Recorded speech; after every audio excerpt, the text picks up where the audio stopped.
Notre groupe médical vétérinaire est constitué d'un centre hospitalier qui fait partie des 14 centres hospitaliers vétérinaires pour les animaux de compagnie en France et de 3 cliniques généralistes et de soins préventifs qui sont Vétossia à Montpellier, Vétossia à Castelnau et Vétochat, la clinique du chat, à Port-Marianne. Donc les activités effectivement sont des chiens et des chats. Il faut savoir qu'on reçoit quand même les nouveaux animaux de compagnie aussi essentiellement dans le cadre des urgences et on travaille avec des cliniques partenaires pour les nouveaux animaux de compagnie et parfois des animaux un petit peu atypiques comme notamment les guépards du zoo de Montpellier. C'est comme en médecine humaine, hein, c'est un hôpital où on arrive en fait chez nous en règle générale au bout de la chaîne de soins, c'est-à-dire que souvent les gens, les propriétaires d'animaux ont vu leur vétérinaire traitant et nous envoient ces patients-là pour des examens très spécifiques, un scanner, une IRM, une chirurgie de ligaments croisés, enlever un lobe pulmonaire ou une tumeur du cerveau par exemple. On est ouvert donc 24 heures sur 24, 7 jours sur 7 pour les urgences. Donc dans le groupe, on a à peu près 120 personnes.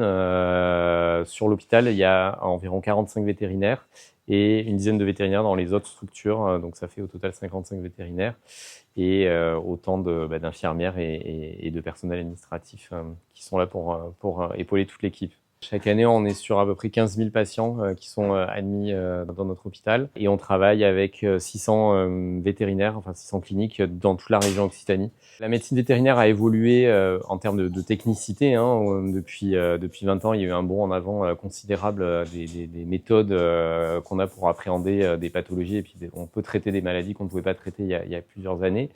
Les Français ont eu beaucoup d'animaux et ont toujours, culturellement, notre pays a toujours eu énormément d'animaux de compagnie. La spécificité, c'est que depuis le Covid, les gens ont accordé, je pense, encore plus de place à l'animal dans leur vie et en considérant l'animal comme vraiment un membre à part entière de leur famille et non plus comme un animal de compagnie. Il y a beaucoup effectivement aussi de gens seuls pour lesquels leur animal c'est leur compagnon de vie de tous les jours et c'est tout pour eux. Hein. Donc nous, on doit être là en mesure de répondre à leurs attentes et aussi beaucoup à leurs angoisses.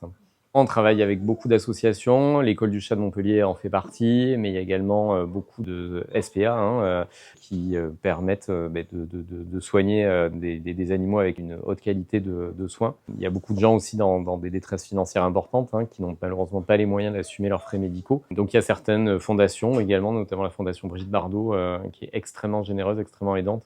Les grands projets de l'hôpital, c'est de développer encore plus la chirurgie minimalement invasive, donc c'est-à-dire d'opérer avec des caméras en fait par des mini-incisions. Donc c'est déjà quelque chose que l'on fait et on vient de s'équiper récemment d'un SIARM, c'est un système de radioscopie peropératoire qui va nous permettre également d'être encore plus précis dans nos gestes. Et l'autre grand projet qu'on va avoir dans les 10 ans à venir, c'est la venue de la radiothérapie pour les soins des cancers des animaux.